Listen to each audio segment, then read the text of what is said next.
time-gated FOMO. And by that, what I mean is, for example, in World of Warcraft, you have a season and you want to get an achievement. Now, in the beginning of the season, you don't have a chance to get the achievement because you have to farm the gear.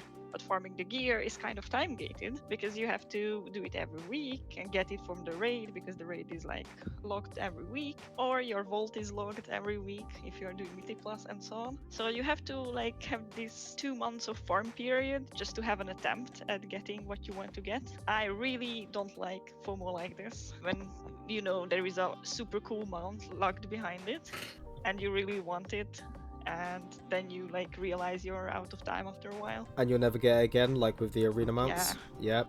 Or you couldn't get a guild because your previous guild just decided to quit the game like 2 days before the end of the season of the previous season, and then you just couldn't get a new one. Not trying to be devil's advocate, but I feel like having something like that shows commitment and dedication to the point where that achievement becomes valuable.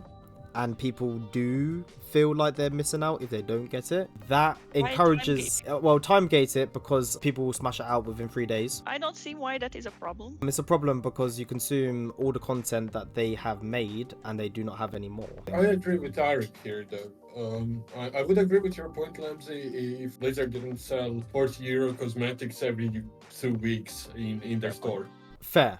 Then I would completely agree with your point. But them doing that and making the best cosmetics basically paid for, time gated content has no sense. It's just something that people want to achieve, and okay, this is a cool amount that I do not have to pay for. So the problem is with their monetization of the valuable quote-unquote things of players. I see where you're coming from. I would have the same problem with Ashes if they did it like Ari just now said for WoW, because they're selling those cosmetics, very cool, majority of them, and they will keep selling them, and then you time gate something with, I don't know, an event or whatever, which is again equally as cool as those paid for cosmetics, but it's time gated, you do not have time, or your guild is doing something else or whatever, right? Lamsey, what you're saying there, how certain mounts, for example, might show an achievement, but just to show how little they care, like, you know how they've got the trading post at the moment and you have to earn like an in-game currency to get like the best rewards from the trading post. There was a mount or something that was in the trading post like last month or the month before, and you only were able to get that mount if you had the highest amount of trading post currency, which showed you played the game a lot, again showed you dedication, showed you commitment, everything you were saying before, Lamsey. And then as soon as it was no longer in the trading post, it was on the shop for £20. Oh. Yep.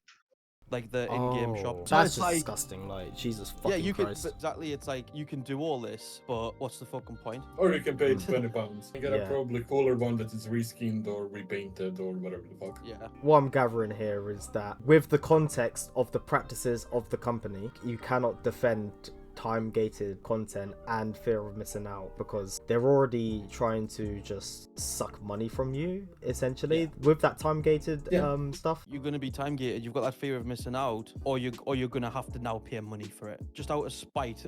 Yeah, absolutely. Because I'm that kind of person, I'm not going to have it. Do you know what I mean? Well, same thing is with Ashes of Creation and alphas, betas and stuff like that, right? There's a huge fear of missing out, and when that was coming to close, I know a lot of people who were just like last week, oh shit, I gotta grab it, oh fuck, it's almost over. There's that fear of missing out. It's nothing special. It's an alpha to a game that will come out in the next X years. Just FOMO. It wasn't even for the skins. It was just for the alpha itself, which is crazy to me. I have learned some things today.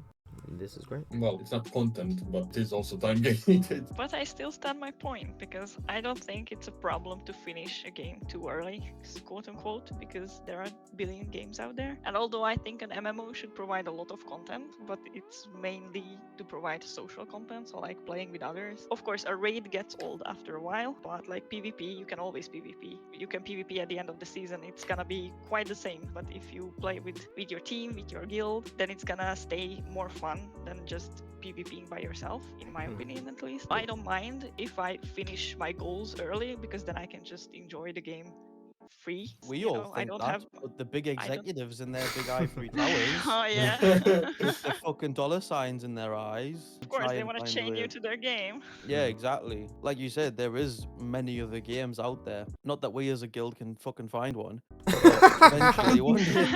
One day, I agree with what you're saying. I want to get things done. I want to get to max level as quick as possible so that I can just play the game with my friends. They're sat there going, how can we make it so that these people don't leave the game? So I agree with you. Like, it's bullshit. If that's your reason behind time gate and stuff, then yes, bullshit. And unfortunately, that is the reason with a lot of MMOs. I wish it weren't, but it is.